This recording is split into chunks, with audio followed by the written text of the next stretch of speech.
Christine. Aujourd'hui, je poursuivais la série sur intégrer le yoga dans son quotidien. Donc, aujourd'hui, je voulais vous parler de l'automobile. Pour plusieurs personnes, en fait, on va passer plusieurs minutes, voire plusieurs dizaines de minutes, pour pas dire heures, dans notre automobile à chaque semaine et même à chaque jour. Donc, il y a des moments où on est à des feux rouges ou tout simplement dans des embouteillages parce que oui, ça se produit avec les travaux et avec tout ça, mais aussi il y a des moments où nous sommes passagers.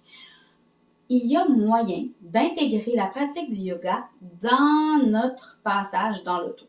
Eh oui. Donc, comment on peut faire ça en restant sécuritaire? Je mets ça souligné 3-4 fois, là. Sécuritaire. Allez pas faire un adunka sur la banquette arrière. C'est pas la meilleure idée. Par contre, on peut aller avec certains détails. Par exemple, quand on s'assoit dans notre véhicule, on pourrait mettre un tapis roulé sous les fesses. Donc, ça permet de garder nos jambes un petit peu plus à l'angle et d'avoir les genoux à la hauteur des hanches. Donc, ça permet de diminuer la douleur et ça permet également d'avoir un dos plus long. Donc, juste ça, ça fait une belle différence au niveau de la respiration. Quand on est en voiture, on peut s'intéresser à notre respiration.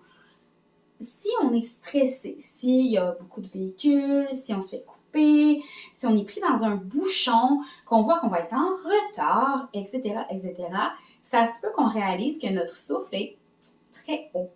Donc, on peut observer les 3 secteurs du souffle et observer le rythme, la profondeur, se connecter à soi et à son souffle.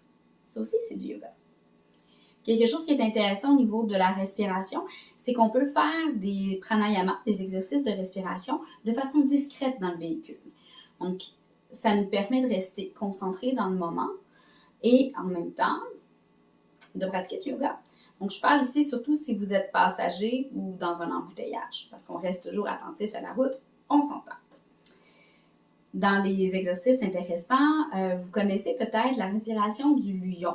Donc, on en parle quand même fréquemment dans le yoga. Donc, c'est une posture où on cherche à avoir les yeux qui fixent le 3e œil et la langue qui va sortir dans un rugissement. Donc, un « ah ».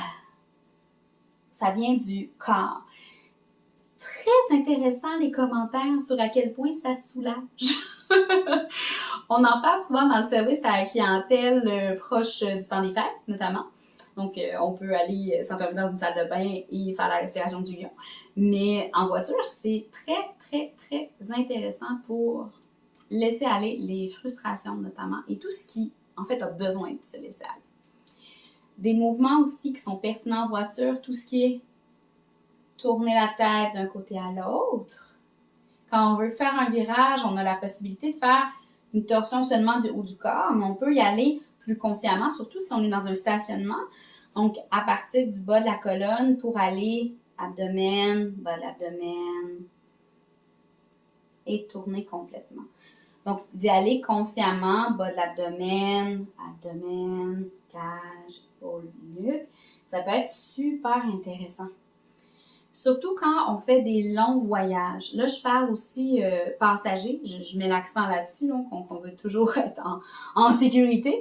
Quand on accompagne quelqu'un et qu'on est un 6-4 heures sur la route, d'aller masser au niveau des trapèzes, ça aide beaucoup. Donc, on peut aller s'aider avec notre bras pour aller plus loin. Ça permet de s'étirer également.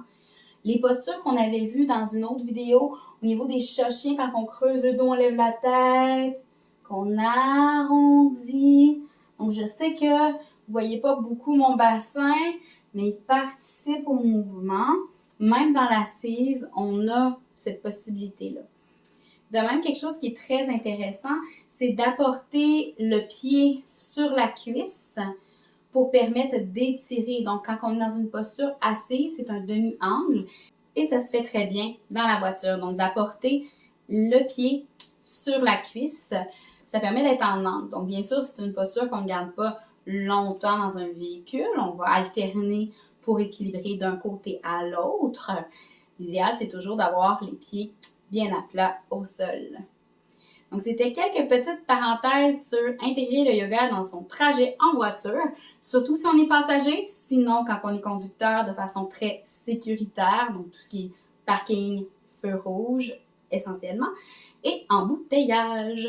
Donc, je vous laisse écrire en commentaire qu'est-ce que vous aimez faire lorsque vous êtes en véhicule, passager ou conducteur, et que vous voulez vous détendre, si je peux dire, ou rester attentif mais calme au volant. Donc, vous pouvez m'écrire ça en commentaire. Je vous remercie de m'avoir écouté. Merci et namasté!